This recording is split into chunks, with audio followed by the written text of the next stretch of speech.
Hi, ഓടത്തെ കിച്ചണിലേക്ക് സ്വാഗതം. ഉരുളക്കിഴങ്ങ് കൊണ്ടുള്ള നല്ല സ്വാദുള്ള വിഭവമാണിന്ന് പൊട്ടറ്റോ 65. ഉരുളക്കിഴങ്ങ് എടുത്ത് വെച്ചിട്ടുണ്ട്. ഇതൊരു 3/4 കിലോ ഉണ്ടാവും. ഇതിൽ നിന്ന് ആവശ്യത്തിന് മാത്രം എടുക്കാം. ഏകദേശം ഒരു 400 ഗ്രാം മതിയാവും. നമുക്ക് കഴുകി വേവിച്ച് തൊലി കളയണം. കുക്കറിലേക്ക് ഒന്ന് മുറിച്ചിടാം. വലിയ ഉരുളക്കിഴങ്ങ് ആയതുകൊണ്ട് മുറിച്ചാൽ വേഗം വെന്ത് കിട്ടും. പാകത്തിന് വെള്ളം ഒഴിക്കാം. നെകക്ക് വെള്ളം വേണം. അടച്ച് വേവിക്കാൻ വയ്ക്കാം. 3 വിസിൽ വന്നപ്പോൾ ഓഫ് ചെയ്ത് സ്റ്റീം പോയി കഴിഞ്ഞിട്ട് എടുത്തതാണ്. തൊലി കളഞ്ഞെടുക്കാം. ഇനി ഇപ്പോഴും ചൂടുണ്ട്.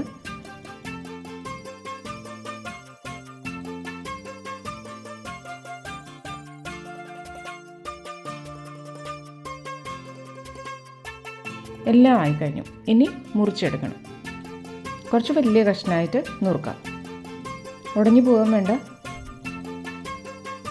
ഇപ്പം എല്ലാം നുറുക്കി കഴിഞ്ഞു.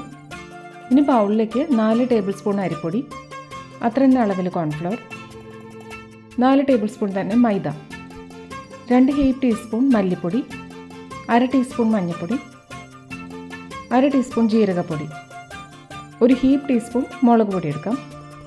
പാകത്തിന് ഉപ്പ്. ആദ്യം പൊടികൾ മാത്രമായിട്ട് ഇങ്ങനെ യോജിപ്പിക്കാം.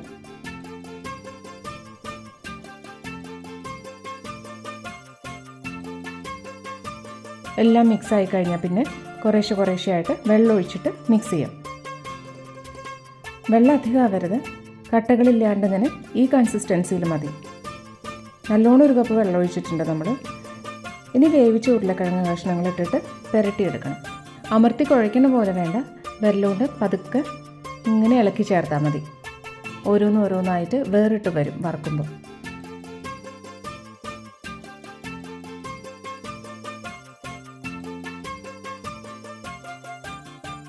ചീനച്ചട്ടിയിൽ വെളിച്ചെണ്ണ ചൂടായിട്ടുണ്ട്. ഡീപ് ഫ്രൈ ആണ് വേണ്ടത്. ഓരോ പീസസ് ആയിട്ട് എണ്ണയിലേക്കിടാം. എല്ലാം ഒരുമിച്ചിട്ട് ഒട്ടിപ്പിടിക്കും. ഓരോന്നായിട്ട് എണ്ണയിലിടുമ്പോൾ അങ്ങനെ ഒട്ടിപ്പിടിച്ചിരിക്കില്ല. ഒരു ഭാഗമായി കഴിഞ്ഞു. ഇനി തിരിച്ചിടുമ്പോൾ സെപ്പറേറ്റ് ആയിക്കോളും തന്നെ.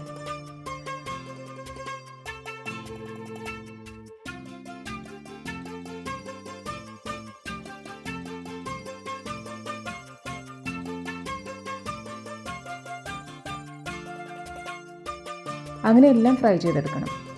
ഉരുളക്കിഴങ്ങ് പിന്നെ വേവിച്ചതാണല്ലോ നേരത്തെ. അപ്പം മുകളിലത്തെ കോട്ടിങ് മാത്രം വെന്ത് റോസ്റ്റായി കിട്ടിയാൽ മതി. 2-3 ബാച്ചായിട്ട് ഫ്രൈ ചെയ്തെടുക്കാം. ഒരുപാട് എണ്ണ കുടിക്കൊന്നുമില്ല അത്.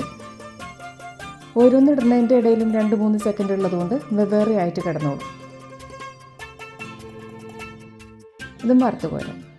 ഉരുളക്കിഴങ്ങ് കഴുകി വേവിച്ച് കഷ്ണാക്കിയിട്ട് മാവും റെഡിയാക്കി വെച്ചാൽ പിന്നെ കഴിക്കാൻ നേരത്തെ വറുത്തെടുത്താൽ മതി. നല്ല ചൂടോടെ കഴിക്കാൻ പറ്റും. മാവ് റെഡിയാക്കി വെച്ചിട്ട് ഫ്രിഡ്ജിൽ സൂക്ഷിക്കുകയും ചെയ്യാം. നല്ല ചൂടോടെ കഴിക്കാൻ പറ്റും. ആവശ്യ നേരത്തിന് മാത്രമായിട്ട് വറുത്തെടുക്കുമ്പോൾ 1-2 മിനിറ്റ് കൊണ്ട് തന്നെ ഫ്രൈ ആയി കിട്ടുകയും ചെയ്യും. അധികമുള്ള എണ്ണ മാറ്റിയെടുത്തിട്ടുണ്ട് നമ്മൾ.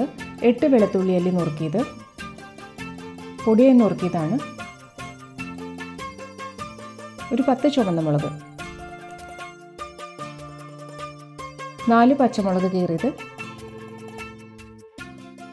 ഇനി തീ ഒന്ന് കുറയ്ക്കാം. ഇതിലേക്ക് വേണ്ടത്ര ഉപ്പ്. ഇനി തൈര് ഒഴിക്കാം. 1 കപ്പ് തൈരുണ്ടാവും.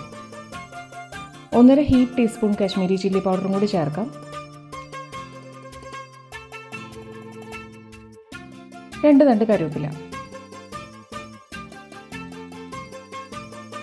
ചേർത്തിട്ട് ഓഫ് ചെയ്യും. തൈര് ഒഴിച്ചാൽ പിന്നെ വേഗം ബാക്കി കാര്യങ്ങൾ ചെയ്ത് ഓഫ് ചെയ്യണം. ഇനി വറുത്ത് വെച്ച ഉരുളക്കിഴങ്ങ് ചേർത്ത് മിക്സ് ചെയ്തെടുക്കാം. എല്ലാ പീസസിലും ഗ്രേവി ആവണ പോലെ. വേണമെങ്കിൽ ഈ സമയത്ത് മല്ലിയില ചേർക്കാം ഇഷ്ടമുണ്ടെങ്കിൽ. ഇപ്പോൾ എല്ലാത്തിലേക്കും മിക്സായി കഴിഞ്ഞു. ഫ്ലേവർഫുള്ളാണ് ഈ പൊട്ടറ്റോ 65. പച്ചമുളകും ജീരകവും തൈരും കറിവേപ്പിലയും ഒക്കെ ചേർന്നൊരു ഫ്ലേവറാണ്. സ്പൈസസും തൈരും കൂടി പീസസിൽ പൊതഞ്ഞിരിക്കുന്ന പോലെയാണ്.